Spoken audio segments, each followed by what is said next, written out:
One of my beliefs is America is the greatest entrepreneurial experiment of all time.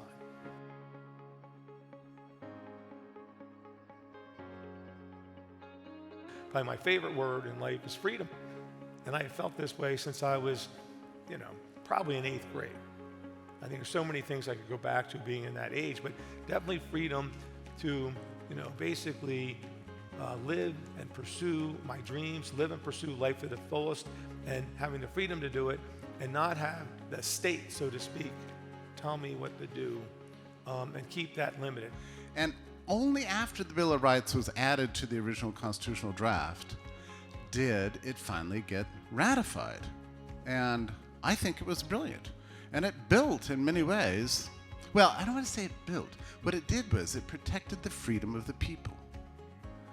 And it allowed the emergence of private enterprise and free enterprise to restore constitutional government at least. We need to work very hard to restore that great document, restore our rights and liberties, especially the Bill of Rights, and the Constitution itself. I'm afraid it's not going to happen overnight. It could take the better part of our lives, but I think it's worth all of our efforts. So remember, we help people, interested people, transform themselves into better leaders. That's individual leaders, so you can exponentially improve your life and the lives of everybody around you.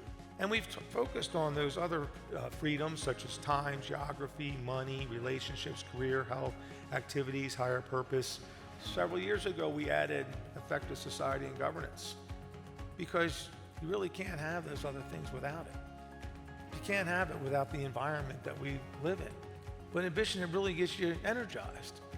And I think that's how you find the energy to build further character ethic, so the dreams come true. It's going to take character ethic to try to learn, to inform yourself more, to make decisions, and do something about it. So dreams are really required, because I think it's where the energy comes from. Courage is because you're going to make change. All change can be, is not improvement, but all improvement comes from change.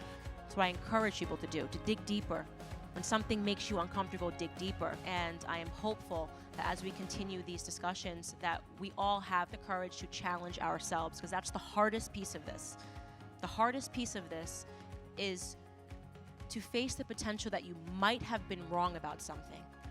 That's the little bit of courage that I'm asking for you guys to have today, is to hear a different perspective and to think that maybe everything that you've heard isn't the entire picture. My customers are often confused by the world. They're often seeking an outside point of view. In many cases, they just want somebody to kind of be there with them at the C-suite level, to listen to them, to understand what they're doing, and to try to help them to see things that they might not otherwise see. These meetings are intended to help broaden your horizons, to help you to have a better understanding of the nature of the world and its complexity, not just because it helps you grow as an individual, but in particular because it helps you to be more effective as a consultant, as a support person for your customer base.